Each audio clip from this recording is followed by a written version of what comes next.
Bismillah, alhamdulillah, salatu wassalamu rasulullah sallallahu alaihi wasallam. Assalamu alaikum wa rahmatullahi wa barakatuh. My name is Tariq Khalid. I'd like to welcome to a program here at Sharjah Broadcasting Authority on hope, and hope again as we continue. And hopefully, people will find something from that which we have tried and to our best ability to communicate, to find hope in their situations and circumstances. And we have many people in different environments and situations, and I find that much of them, or many of them, and much of the situations are not being addressed. And I deal personally with a lot of people and a lot of young people, and many young people are confused about these issues, and some of those young people themselves are challenged by them. And they don't find that they're getting the guidance that will benefit them to bring about positive change in their lives. They're caught up in one thing or another, and they don't see a clear path to gaining some understanding where they can make change, or even the reasons why they need to make change. When they see that there has been a kind of concession made for certain types of behavior, and those concessions, they're feeling comfortable with those concessions, and don't realize that this is a distraction from the ultimate truth. And the ultimate truth is what? That we all have to return to Allah. And when we return to Allah, where and what is it that we are accountable for? And at the same time, some people feel that they are being picked on, that they're not understood. People are not taking time out to try to help them, that they just cast them away as worthless, and so forth and so on. So we don't say that. Islam doesn't say that. Basically from the perspective of Islam, Islam is a guide for all of those who wish and want to make positive change in their life according to the obedience of Allah subhanahu wa ta'ala. Those who want those changes, regardless of what type of addictive behavior that we may be engaged in, or whatever psychosis that we may have. Now, of course, we ourselves individually are responsible for taking the steps towards positive change. Every Muslim is responsible for gaining knowledge. We are held accountable for the knowledge in which we have, but that is not an excuse not to pursue knowledge. So we all have the responsibility and accountability to pursuing knowledge, and to pursue the correct knowledge that will benefit us in obeying the commandments of Allah subhanahu wa ta'ala. Not the knowledge which many people are pursuing, which takes them away from the remembrance of Allah, from the belief in Allah. And of course, that is a very powerful movement, or movements, let's say, that we find in front of us today to inspire or encourage people to disregard religiousness as something, this is just something for those group of people. I don't need that. I have my own guidelines. And I hear people saying that. What you're saying is fine, but I'm comfortable in what I'm doing, and I'm comfortable and this is my comfort zone, and I've made this choice. And of course, we all have the right to make our individual choices. And that's unfortunate when we find people who engage themselves in activities which are clearly disobedient to the commandments of Allah subhanahu wa ta'ala, and clearly described what the resulting action will lead to. And unfortunately, again, people today have been fooled and misled, and also fantasy stories have taken them away from the truth and reality of paradise and hell.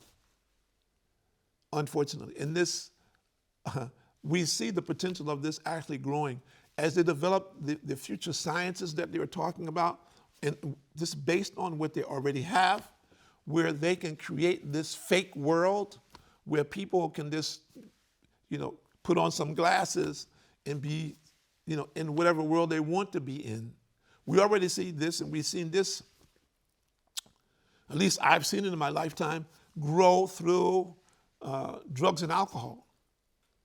how the impact of drugs and alcohol, how people have used these to tune out to the real world. They're not looking at the results of it. They're satisfied, or they become addicted in such a way that there is no real satisfaction, but they're addicted. So similarly, the modern technology that we see that's coming can have the same impact. In many instances, already what we have today is having that impact, where people are clearly satisfied or attempt to be satisfied in a fake world, a world that's just an illusion. And that illusion takes them from the reality of what they're facing. They're not willing or ready to face up to the reality of what they're facing. And the reality is death. And what comes after. And many people say, well, you know, they think it's going to be a party. And we discussed this in many instances. They think it's going to be a party. They're going to be with their friends who they've committed, all these devious acts and decadence and whatever it might pervert, whatever acts that they've done. They think, well, we're going to be with my friends and we're just going to be one big, sinful party. It's a lie. It's a lie. They will have to account. In Surah Hud, Surah number 11, verse 82 and 83. Bismillah ar-Rahman ar-Rahim. Then when our command came to pass, we turned it, their city, upside down and rained upon the stones of baked clay, heaped layer upon layer, marked by your Lord, and they, the stones of punishment, are never far from the wrongdoers. And the Prophet ﷺ cursed homosexuals by repeating 3 times. Allah has cursed anyone who does that which Lut's or Lot people did. And he said, if you find any person engaged in homosexuality, kill both the active and the passive partner. Ibn Abbas said, find the tallest building in the town and throw them down from its roof and then stone them to death. This punishment is based on the analogy of Allah's punishment of the people of Lut. Now, Lut alayhi salam was a prophet of Allah. In the cities was Sodom and Gomorrah, which today are in Jordan, Palestine area, where some scholars say where the Dead Sea presently is. And these people were punished by Allah subhanahu wa ta'ala for these acts.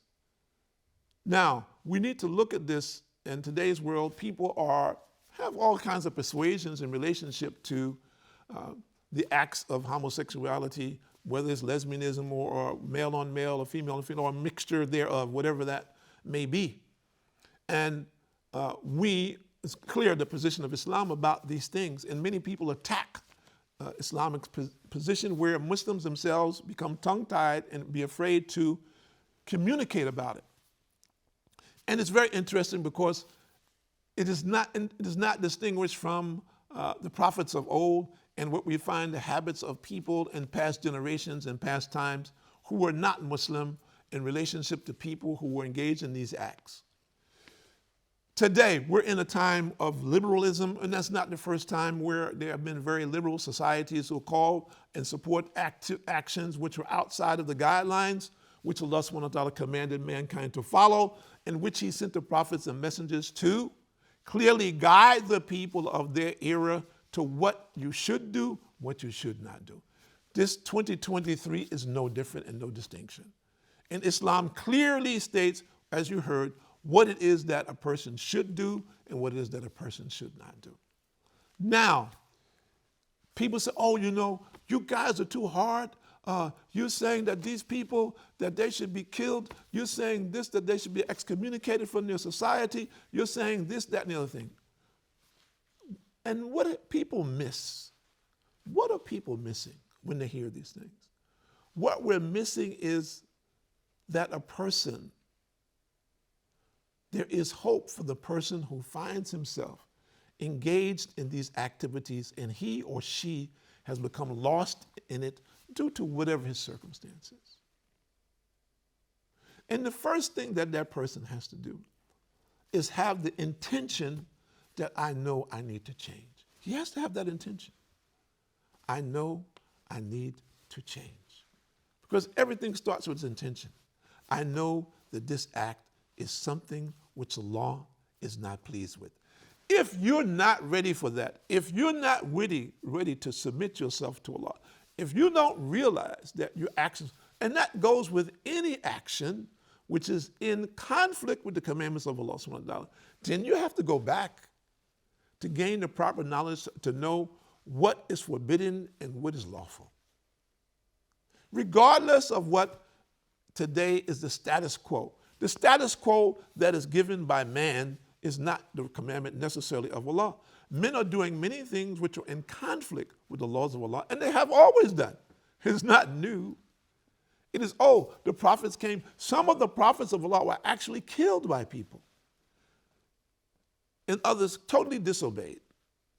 We look at the Prophet Noah, which most Christians and Jews and Muslims know about.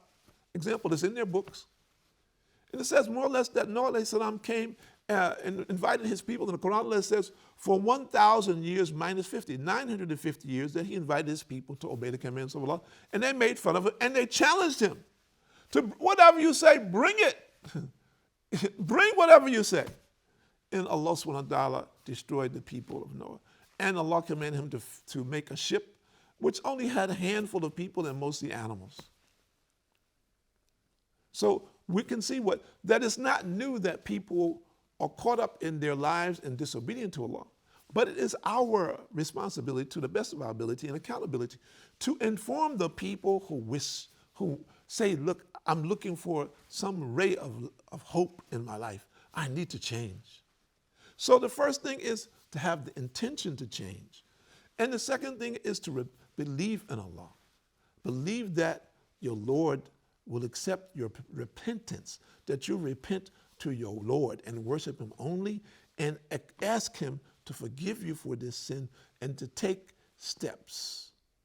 And to take steps by establishing that which is commanded you, which for us as a Muslim is to learn how to pray. And when we talk about righteousness, the step towards righteousness is to establish the prayer 5 times a day. That in striving to establish your prayer 5 times a day, that this begins to separate you from the lifestyle, whatever that lifestyle you were engaged in before. Why? Because for that time period, you have to change the people, the places, and the things which you are doing. Minimally 5 times a day, especially for a man, if there's a masjid where you live, or if not, that you have some people which you can pray with in congregation, that 5 times a day, that you're worshiping Allah and it's separating you from the environment that you are in. This is very important and an essential ingredient for helping you physically, mentally, and spiritually bring about change in your life. So the converse of what many people think about Islam, we're saying to the person out there who calls himself gay or whatever terminology you want to use to describe yourself. Okay? Now they come up with so many initials, I don't know what it is, and so many determinations, and that's not important. But the people who fit within these guidelines, what I'm saying to you is that there is hope for you if you wish to change.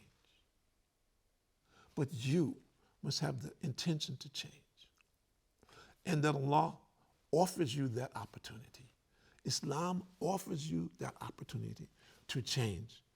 And now the person says, well, I'm happy like I am. I says, oh, fine. But if you choose to continue on this path, then look at what happened to the people of the Prophet Lot. Those people were destroyed like no other civilization. Their cities were lifted up to the heavens and flipped. Stones were cast upon those who were there, and fire, stones or fiery stones cast down upon them. So if we look at that, we say, and scholars say that the place where the Dead Sea is today, and if you don't, just look at the Dead Sea and look at what it is. Whether you believe it or not, it's up to you. But the Dead Sea today is the lowest place on this earth. And just Google it, as you like Google, and find out about the Dead Sea. What is it physically like? What are people saying? Because people say, well, I believe in what I physically can see. So look and see what people say. People who have nothing to do with religion. What do they say scientifically about the Dead Sea? Not that it makes a difference to us one way or another, but it's a reality that the people faced, that they were challenged by. The people who challenged Allah with their behavior, who chose not to obey the commandments of Allah. And we should not think, oh, not me. We are sinners. We should not think, oh, well, this is not going to happen to me. Those people over there were foolish people. Yes, if we are the people who learn and say, yes, what those people did is foolish, I need to put myself in check.